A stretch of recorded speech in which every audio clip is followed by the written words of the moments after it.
Welcome everybody, here Brady from BGWX, and we are back for another breakdown of Hurricane Erin. And there are going to be U.S. impacts, so I think without further ado, let's get breaking down what's been happening, what I'm expecting, where it might track, how strong, all those fun things. Let's break it down right away. Let's get into it. So here is Hurricane Erin currently. It's weakened into a 100 mile per hour Category 2 hurricane, but let me preface this with saying that 100 mile per hour hurricane is not a weak storm, especially when you consider the central pressure on this system as well is very large, or is very deep for a Cat 2 hurricane. And also, as you can see, this storm is also intensifying. As you can clearly see, Recon was in there,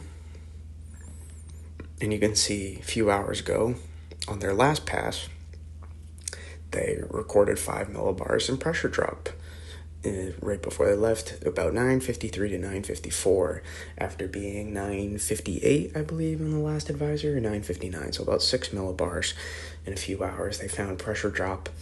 And also the structure has been, even though weakening the winds, the structure has been increasing, and the pressure rose, but the storm is better organizing itself and has been after battling some wind shear. And you can clearly see that here in this picture. If we take a look back to the whole frame, you can see struggling, a little burst to get it going, starting doing better again, and now you can see, look at it, starting to really take off a little bit more. And now at the end of this loop, you can see it looks pretty close to a major hurricane again, possibly. Very well could be. Recon has not been in there for hours, so it's very well this thing could be back into the 940 millibars in pressure, and also could be either a strong Cat 2 or potentially a major hurricane again. In my opinion, I think this thing will re-intensify to a major hurricane again. I think there's a good shot because let's take a look here at what's going on, and then we'll break down where this thing is heading and the exact impacts, which we've been talking about now for days, but things are getting clearer. The storm's getting very close to impacts we're already seeing.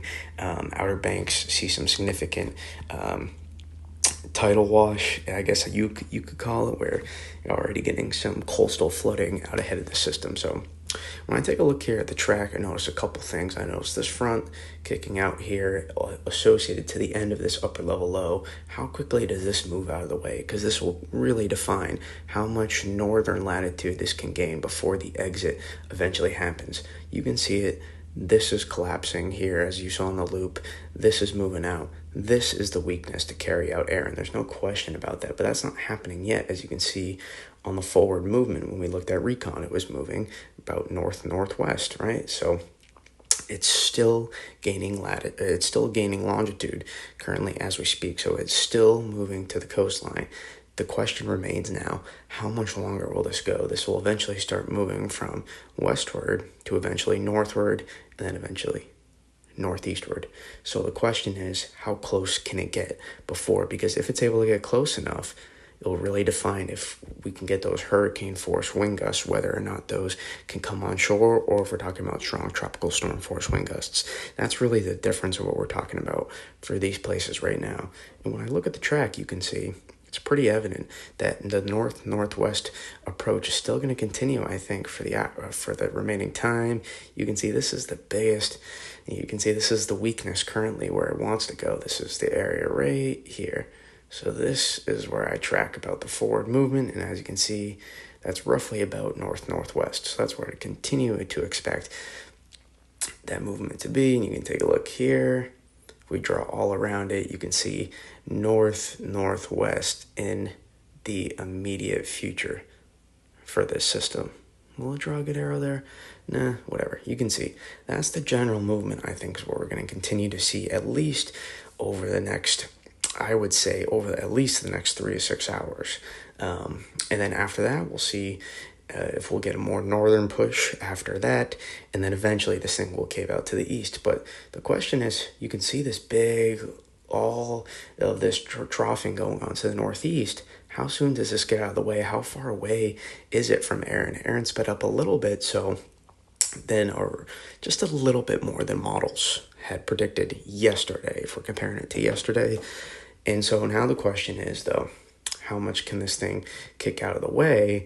Because they're also sending this out of the way quicker. So even though the forward speed may be a little bit, just a little bit more than models were showing, this is also kicking out of the way a little bit sooner as well, I believe. So what we're seeing on guidance is a little bit more stream separation. That's why the wind gusts along here are a little bit higher as well in some over the past couple days and what you've seen in model runs. And then my question is too, you get this big open Atlantic ridge out here as well.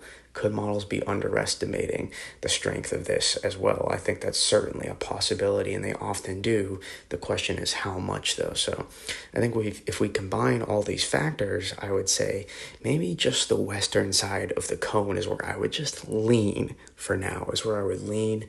And then eventually this thing will curve out. Eventually the question is how close, because if those hurricane force winds make it upon the Outer Banks here, then we're definitely going to be talking about higher surge impacts, more damage. Obviously, it's a higher impact scenario. And then also, if this weakness kicks out even more a little bit, and this allows the latitude to gain a little bit further north, now we're talking about tropical storm force conditions along much of southeastern New England, in particular the coastlines is what we're looking at, into eastern Long Island as well, and then also likely more significant coastal flooding all along these places here along the east coast, in the mid-Atlantic and northeast. So, and this would also potentially increase tropical storm force wind potential out here by the Chesapeake Bay into southeast Virginia, closer to somewhere like Norfolk in that southeast corner. So we have to continue to keep an eye and watch these things closely, right? This is observations. This is mid-level water vapor, so it's probably somewhere around 500 millibars we're looking at right now in the atmosphere, which is where I love to be when forecasting. So this is currently right now what we're looking at in the big picture. And when I look at this, I think there's still some movement for this to come westward still. So this is going to continue. It's not going to move like this. That's not what's going to happen. But you could see a few wobbles westward. You could see a few wobbles to the northeast. You'll see those wobbles occur. But for the most part, in the short term, this is the current direction in which Erin is heading at the moment, and we'll see how close can it get, right? How close can it get? Can those hurricane force winds get onshore, or are we just dealing with tropical storm force conditions for some of these places here in eastern Carolina? So that's what I'm watching for in terms of track and how this can all play out. But as you can see, here's why I'm looking at the potential for this to intensify. Right, so we talked about the track aspect and what I'm looking at here a little bit and how the different pieces can play out. But now I'm looking at the track or the intensify, because notice this, you can see this western shear here across the Gulf of Mexico was kind of tearing at the top half of this thing, the northwest corner. And that's why you saw such terrible satellite presentation. If we go back, you see, or if we slide back a little bit, you can see that terrible satellite presentation. It was getting eaten from the western corner northwest. And I noticed as it started gaining latitude and getting ahead, take a look what happened. It started intensifying. It also moved into 30 to 31 degrees Celsius sea surface temperatures earlier today as well, and will continue to remain likely in 30 degree sea surface temperatures. And so when I take a look here, let's draw on this bad boy. If you don't mind, take a look here. As you can notice, this is moving out of the way, right? And notice how that direction I just drew that arrow in, it's in parallel with the outflow of our hurricane. And also notice, if you take a look here, the western shear, right, that was now there, and you can see it sliding here, is now going to be working like this. Right, so take a look here, that western shear, which is not it's stronger here, so it's not quite as strong here. And you can see a little bit stronger to the southwest side, is working its way now here. So this may actually work. If we draw that out a little bit more clearly, you'll notice, look at that, may actually work to enhance the outflow as this continues to move further north. So I expect later this morning, throughout the day today, will be, I think, the peak intensification time for this thing in terms of how strong this could really get. I don't want to put a ceiling really on this thing. I'm not talking about this thing getting back to, a pinhole Cat 5. We're not talking about that necessarily, but how strong, I guess never say never, but how strong could this thing really get? Could this thing try to get back to a Cat 4? We see rapid intensification take place, or is this thing more just re-intensify into a major hurricane, and which would still be problematic though? Because this storm is only going to expand. Look how large this is. The feeder bands on this are coming off, literally connected to off the Pacific here. And that's how large this system is. You can see, just massive system here. Massive system. So the surge concerns are real, and I wouldn't be surprised if we saw the higher end numbers or these numbers overperform really all across the East Coast, the coastal flooding concern. I wouldn't be surprised if those overperformed, given how strong the storm hasn't made a landfall yet, all that water of a Cat 5 hurricane coming with this system, the size, potentially re-intensifying. Because when we do this, look what happens. When we help better vent, right? Because a hurricane, imagine this is a 3D column. And so if we can better vent, right? If we get more ventilation for the system to work these winds, right? Because it's a vertical column, to work this way, spin the top faster. If we can do that, which we're doing here, look what can happen. We can help spin the top faster. And so we can, the placement in which the wind shear is can be better. It can help better ventilate this system, so to say. So this isn't necessarily getting captured into the trough just yet, but what is part of the trough, all of this out here, is working to help intensify this thing on the outflow. It's really perfectly positioned to help create its own little upper level anticyclone, ULAC, and that is why I think I'm confident that we're going to continue to see intensification today. That is why I'm concerned about the system being able to be better organized and potentially, help potentially funnel strong. A stronger storm is going to have stronger winds, and given this expansion in the size, it wouldn't surprise me if we were looking at that scenario where we're looking at 60 to 80 mile per hour gusts or higher versus 45 to 60 mile per hour wind gusts on the Outer Banks. So that's what I'm looking at right now. And then also that would enhance wind gust potential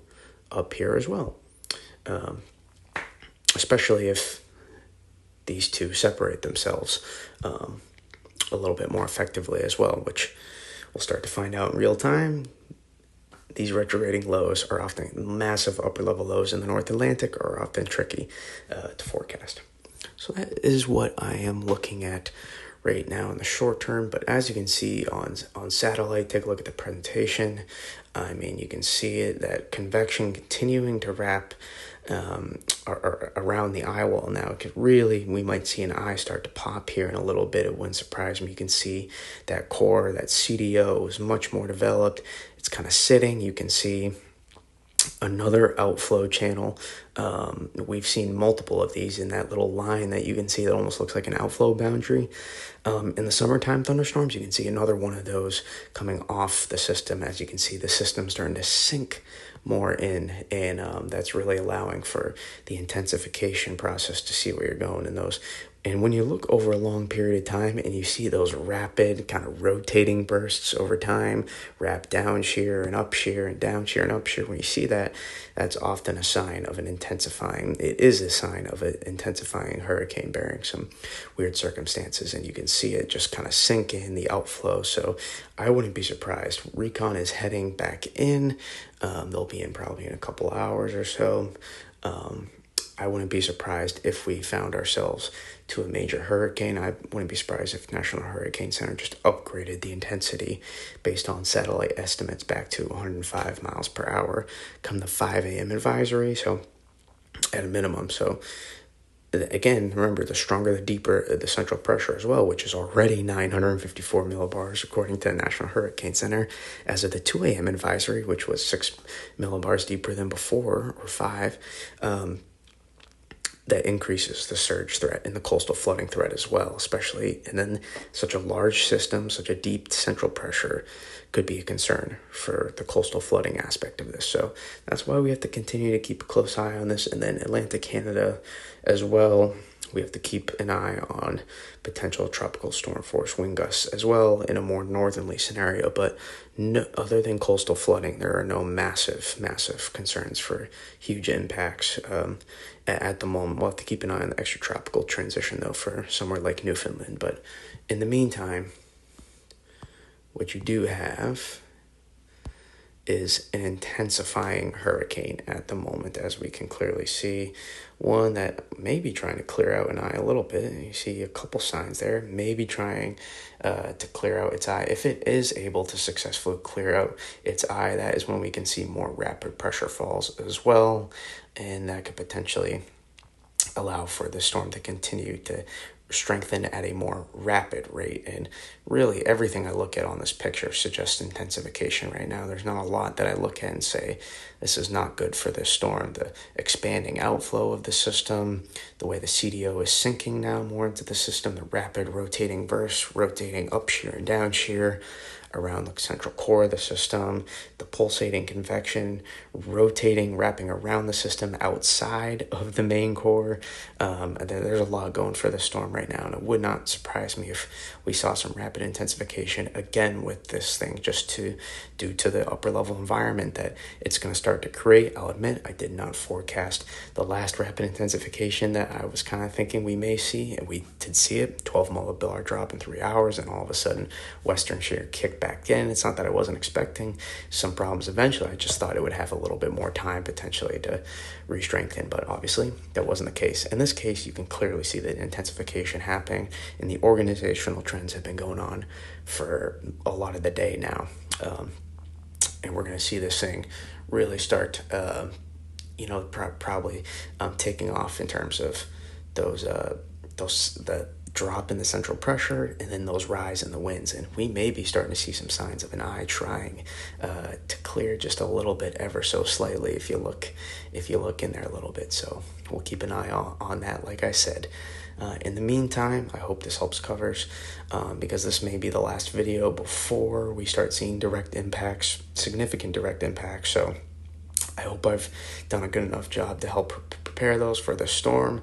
I hope those understand that we're skeptical, that this is not a total non-issue. This is, if people have to evacuate from their homes, a lot of people have to evacuate from their homes.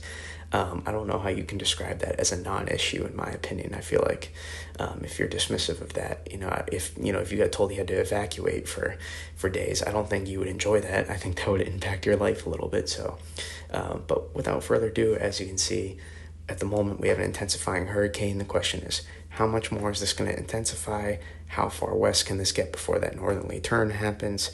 And then eventually we'll see how much can it gain latitude on its exit on the way out to the northeast, movement to the northeast, and how much can that impact the northeast as well. So don't underestimate this thing. This is a strong, impactful storm. Do not underestimate this thing, okay? Especially more so the Outer Banks. If you're in, most other places, I think you'll be fine. I think the biggest concern outside of the southeastern U.S. and the south would be the Cape and Islands for the biggest concern. All right. Appreciate everybody tuning in. Until next time.